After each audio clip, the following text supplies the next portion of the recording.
행위를 통해서 율법주의적인 반복되어지는 제사를 통해서 그러니 주일 성수라는 말이 그들의 입에서 나올 수밖에 없죠.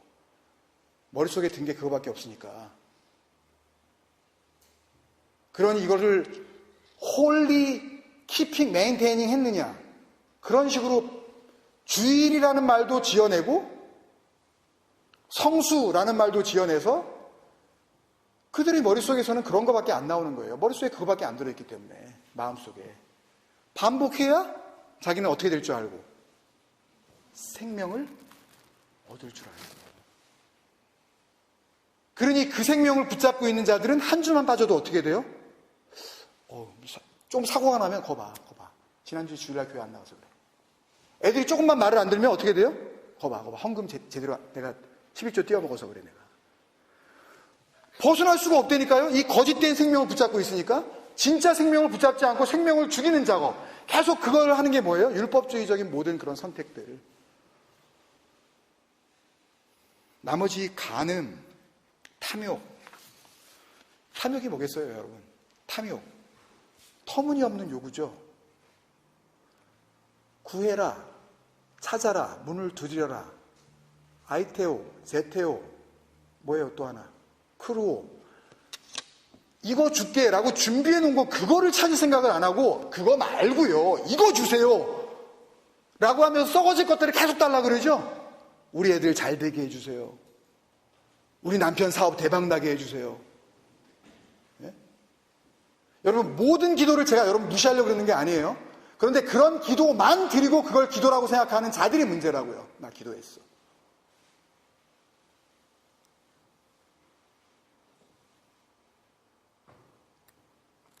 그게 탐욕이에요, 여러분. 우리는 뭘 구해야만 하는 거예요? 아버지께? 그 진리의 영이신 그 성령만, 가장 좋은 것.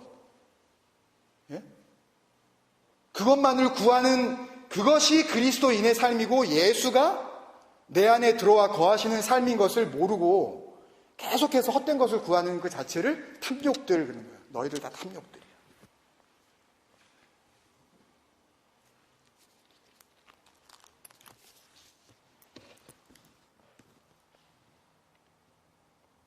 여러분, 이 말씀을 주님께서 하시기 위해서 이미 앞에서 주님께서는 언제나 계속 지금 이 비유를 통해서 우리가 알 수 있는 것은 말씀을 기록하게 하신 어떤 주님의 감동이나 성령의 감동이나 그리고 주님께서 이루어내시는 모든 이 발자취 자체가 이 흐름 속에서 주님들의 말씀들을 증거하시는 거란 말이에요. 그죠? 그러니까 주님께서 무슨 말씀을 하실 때에 갑자기 전혀 상관없는, 앞뒤하고 전혀 문맥이 맞지 않는 뜬금없는 것을 내놓으신 적은 거의 없고, 언제나 주님께서는 무엇인가를 말씀하시기 위하여 그 전에 하시는 일들이 있었고, 그 뒤에도 그 일을 말씀하신 후에 그 말씀들을 다시 증명하시고 증거하시는 작업들을 늘 베푸신단 말이에요. 그러니까 그것들을 제가 설명을 해드리려고 그러면 설교가 조금 길어질 수밖에 없죠. 오늘 말씀을, 왜 이 말씀을 하실 수밖에 없었는지, 그 앞에 어떤 일들이 있었는지 그거를 살펴보고 간단하게 살펴볼 테니까 여러분들이 빨리 캐치를 하시고 오늘 말씀을 정리하도록 할게요. 마가복음 오늘 7장에 나오기 전에 마가복음 6장부터 내용을 보면은요, 6장 1절부터 6절까지의 내용을 보시면 예수님께서 고향에서 냉대받는 장면이 나옵니다. 이 마태복음 병행구절이 요 뒤에 그 파워포인트 보여주시면 마태복음 15장에 지금 이 병행구절이 나오는데, 마태복음 15장에도 똑같은 말씀이 나옵니다. 똑같은 말씀이 마태복음 15장 10절에서부터 20절에 나오는데, 이 말씀 앞에 마가복음하고 똑같은 네 가지의 그 사실들을 기사로서 적어주시고, 그리고 이 비유를 말씀을 하시거든요.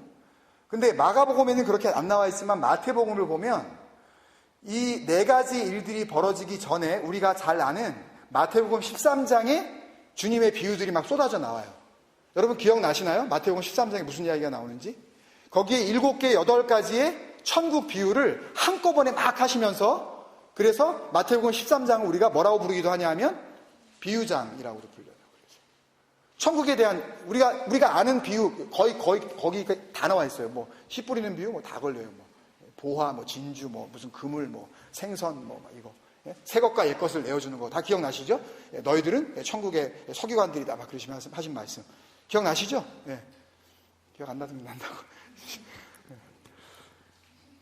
천국 비유를 다 말씀하신 다음에 주님께서 첫 번째 일이 나오는데 그 첫 번째 일이 뭐냐 하면 오늘 마가복음 6장 1절에서 6절이에요. 천국을 다 이야기하셨는데 예수님께서 자기 고향에서 배척을 당하신다고요. 이유가 뭐예요? 왜 배척을 당해요? 2절에 보면요, 6장 2절에 보면 안식일이 되어 회당에서 가르쳐 주셨어요. 주님께서 고향에서 많은 사람들이 있고 놀라 이르되 이 사람이 어디서 이런 것을 얻었느냐? 이 사람이 받은 지혜와 그 손으로 이루어지는 이런 권능이 어찌미냐? 놀랬어요, 여러분. 놀랬는데 그 다음에 3절에 보면 어떻게 되어 있어요? 3절에 보면 이 사람이 마리아의 아들 목수가 아니냐, 야고보와 요셉과 유다와 시몬의 형제가 아니냐, 그 누이들이 우리와 함께 여기 있지 아니하냐 하고 예수를 어떻게 해요? 배척했어요. 아니 분명히 예수님을 보면서 와 뭐 대단하다 막 권위 있는 말이다 그래 놓고서 예수님을 배척해버렸다고요. 다른 복음서에 보면 예수님을 양떨어지로 밀어 죽이려고 했어요. 헛소리 한다고. 이유가 뭐예요? 내가 알고 있는 사람이라는 거죠. 한 번도 말씀에 대해서 제대로 배워본 적이 없는 인간이 갑자기 놀라운 말씀을 막 이렇게 막 선포해 되니까 그들의 눈에 볼 때는 예수가 뭘로 보이는 거예요? 같은 고향에서 코 올리면서 같이 자랐었던 한 인간으로밖에 안 보이는 거죠. 여러분, 진리를 그렇게 거짓된 걸로 붙잡고 있는 자들은요, 예수가 앞에 나타나서 권위 있는 말씀, 하나님의 말씀을 진리의 말씀으로 풀어준다 한들 그 진리가 그들 안에 들어가 역사할 수가 없는 겁니다. 말씀이 문제가 있는 게 아니에요. 설교가 잘못돼서 그런 게 아니라고요. 주님께서 말씀은 제대로 해주셨는데도 불구하고 그들이 give ear 하지 않았기 때문에 지난주 주일날 우리 같이 나눈 것처럼 이사야서에서 그 모든 구원의 문제를 해결하려면 내 귀를 들여야 되는데 진짜 귀를 들이지 않고 눈에 보이는 귀를 들이는 거죠. 그냥 가식적인 귀. 그러니까 예수가 한 인간으로 보이니까 그 진리의 말씀이 받아들여지지 않는 거예요. 예수님께서 이 이야기를 왜 하셨겠어요? 천국 이야기를 쭉 한 다음에 천국은 이런 자들에게는 이렇게 보잘것없는 걸로 받아들여질 수밖에 없다는 걸 알려주시는 거죠. 그들에게는 십자가라는 무기력한 모습으로 드러날 수밖에 없는 것이 천국이야 라는 것을 주님께서 알려주시는 거예요. 세상 것들을 붙잡고 있는 자들, 지난주 금요일날 우리가 나눈 말씀으로 우리가 다시 돌아가 보면 어떤 자들이에요? 그들은 메림나와 하는 자들, 메로스 된 자들, 이건 내 거야, 이건 내 몫이야, 내 거 내놔, 이거를 챙기는 자들, 그 성공에 그냥 눈이 멀어 있는 자들, 그 염려의 세계에 살고 있는 자들에게는 천국이 뭘로 보인다고요? 보잘것없는 걸로 보인다. 받아들이나 안 받아들이나 하잘것 없는 거. 십자가에서 그냥 한 죄인 죽어가는 거 그렇게밖에 안 보인다니까요. 그들은요. 그리고 그 사실을 무시하게 될 수밖에 없다는 걸 말씀해 주시는 거예요. 진리는 그렇게 소홀히 여김을 받을 수밖에 없다라는 것을 주님께서 알려주시는 거예요. 그 다음에 제자들을 보내시고 귀신을 쫓는 이 장면들이 나오는데요. 그 장면을 지나서 이제 헤롯이 나옵니다. 그리고 갑자기 세례 요한이 죽었던 그 장면을 다시 회상하는 내용이 나와요. 세례 요한에 대한 이야기가 나오면서 헤롯이 또 이런 이야기를 합니다. 20절에 보세요. 20절에 6장 20절에 헤롯이 요한을 의롭고 거룩한 사람으로 알고 두려워하여 보호하며 또 그의 말을 들을 때에 크게 번민을 하면서도 달갑게 들음이러라. 세례 요한의 말을 들을 때에 달갑게 듣기는 들었는데 어떻게 했어요? 죽였잖아요, 여러분. 그러니까 진리는 들리기는 그렇게 들려질지 모르지만 그 진리가 그들 앞에서 그렇게 죽임을 당하게 된다니까요. 그렇게 소멸받는 그런 무기력한 모습으로 그들 앞에 드러날 수밖에 없다는 걸 주님께서 또 말씀하시는 거예요. 그리고 나서 설명드려야 될 건 많지만 시간 관계상 그냥 짧게 말씀드리고 결론으로 제가 알려드리려고 그러는 거예요. 그렇게 하시고 나서 어떤 이야기가 나와요? 우리가 잘 아는 오병이어의 기적이 나오죠. 예수님께서 말씀을 베푸십니다. 말씀이신 그분이 말씀을 베푸시고 사람들에게 말씀을 전하시는 것은 우리가 영적으로 보면 하늘에서 내려온 산떡이, 그 생명의 떡이 정말 필요한 자들에게 지금 전달되어지는 과정이죠. 그 과정에서 제자들이 지금 이 사람들에게 먹을 것을 줘야 된다라고 그러는 거예요. 그랬더니 예수님께서 뭐라 그러셔요? 이들을 시험하시는 겁니다, 지금. 37절에 너희가 먹을 것을 주라 그러셔요. 그랬더니 이들은 그 염려의 세계, 눈에 보이는 가치가 전부인 것으로만 알고 있는 그들에게 먹을 것을 주라라는 주님의 말씀은 어떻게 받아들여지겠어요? 그거 줘라. 그 배를 채워줘라라는 말씀으로 들렸던 거죠. 그러니까 가지고 있었던 것이 보리떡 5개와 물고기 2마리밖에 없습니다. 주님께서 천국의 그 하늘나라의 위에서부터 내려오신 그 산떡으로서 많은 그 풍부한 떡들을 이미 공급하여 주셨건만 그들은 뭘 가지고 있다 그래요? 우리가 딱 보리떡 2개, 생선 2마리, 여기 말이라 그랬는데 이 원어로 따지면 2토막이에요. 이렇게 조그만한 멸치 같은 건데 보리떡을 먹으면서 보리떡이 너무 텁텁하니까 그걸 이렇게 좀 텁텁함을 갖다 좀 발리라고 짜게 만든 그 생선을 갖다 이렇게 한번 빨아먹으라는 그런 토막이에요. 그 토막을 나눠 먹은 거예요. 생선이라 그래서 여러분들 생각할 때 연어를 잡았을까? 무슨 이런 식으로 고기를 생각하시면 안 돼요. 빨아먹는 거예요, 그냥. 너무너무 보잘것없는 거죠. 그들이 생각할 때 주님께서 주시는 이 말씀의 잔치가 뭐로 그들에게는 드러나는 거예요? 보리떡 5개, 물고기 2마리. 그렇게밖에는 그들이 느껴지지 않는 거예요.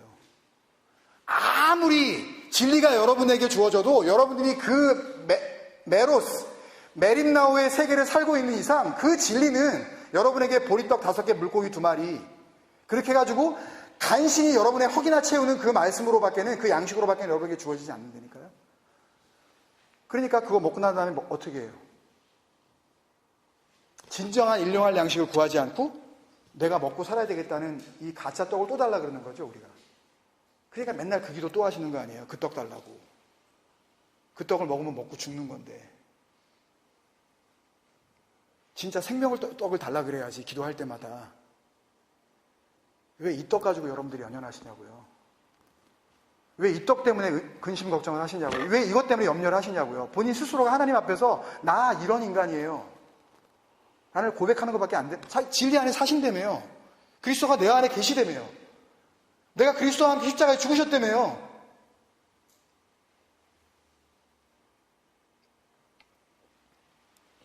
그리고 나서 주님께서 제자들을 재촉하셔서 배를 타고 바다로 내보내십니다. 그리고 나서 이 내용을 집에 가서 한번 보세요.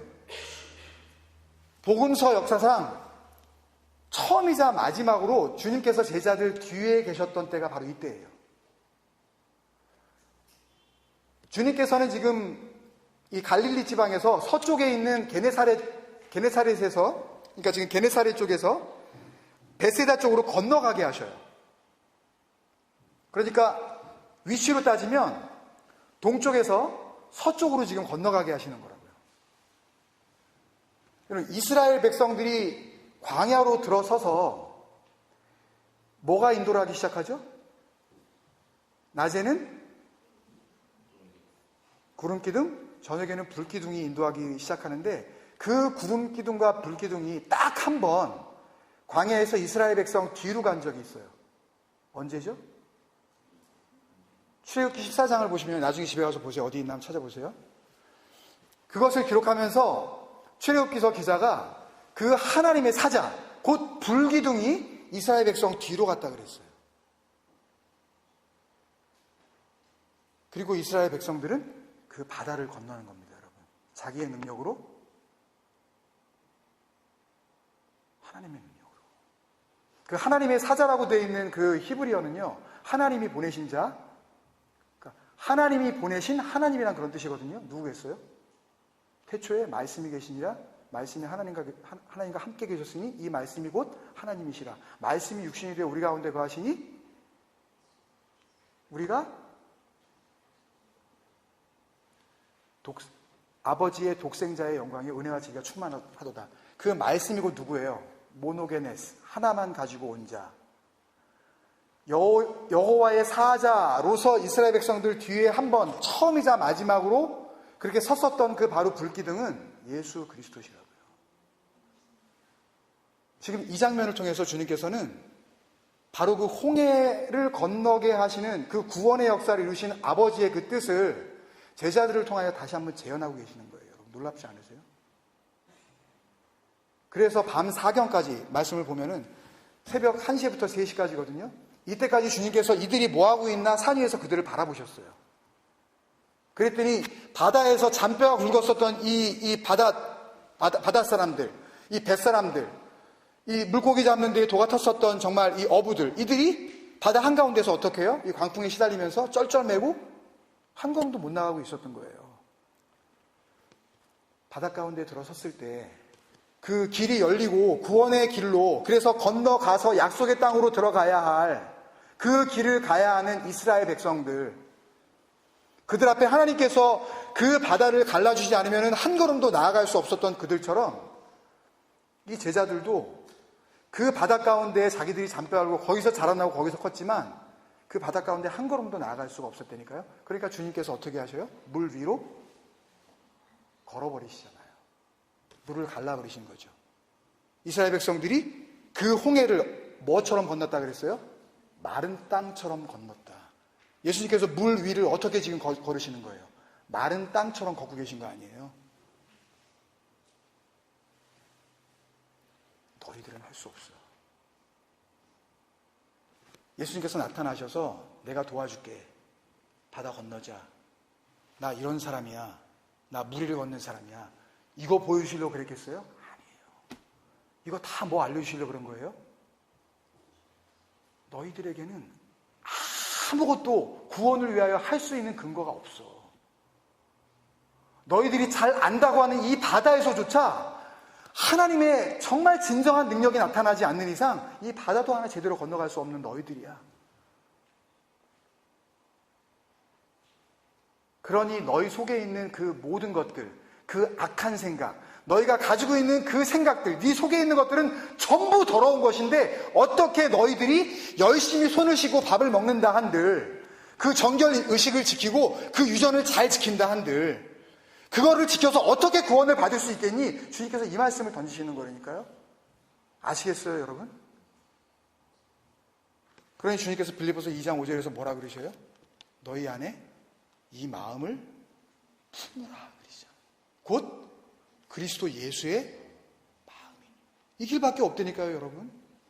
얼마나 쉬워요. 그래야 복음이죠.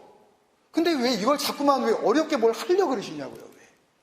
말씀을 마칠게요, 여러분. 더 드릴 말씀은 많이 있지만 말씀을 이미 벌써 길게 드렸기 때문에 여러분 한번 우리 이 밤에 돌아봅시다. 내 안에 정말 그 마음을 품고 있는지, 그 마음이 정말 내 마음이 되어져서 내 안에 온통 그 마음으로 충만한지,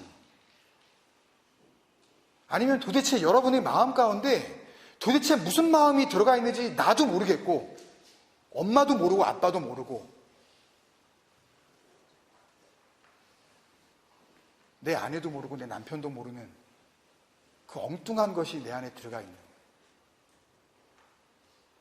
그 마음을 보고 주님께서 그 마음을 보여주시면서 너희들은 그 마음을 통하여 절대 구원받을 수 없으니 그 마음을 구원하시고 대속물로 오신 누구를 믿으라는 거예요. 너희 마음이 되어질 이 마음, 예수 그리스도를 믿으라 그러시는 거 아니에요. 그러면 우리에게 길이 열리고 그것을 통해서 진리가 우리 안으로 뚫고 들어오며 우리가 그토록 원했었던 진정한 생명이 우리 안에 생수의 강처럼 넘쳐나는 거예요. 그렇게 사는 겁니다. 그래야 염려의 세계에서 벗어나 주님께서 원하셨었던 그 거룩한 것, 그 진주, 그것을 정말 진주로 알고 품고 살아갈 수 있는 삶을 지금부터 영원까지 살 수 있을 줄로 믿습니다. 그럼 같이 한번 기도합시다. 뭐 때문에 불러내셨겠어요? 에클레시아 하실 때? 이거 눈 뜨라고. 네 속에 뭐가 들어있는지 아냐고. 네 속에서 나오는 거는 그런 악한 거, 그 음란한 거, 그 도적 같은 거, 주님 앞에서 뺏어간 거, 그 간음한 거, 그 거짓된 거밖에 없다고.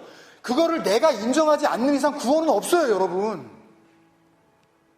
저도 오늘 그거를 고백해야 되는 겁니다. 뭐 목사라고 별 수가 있어요?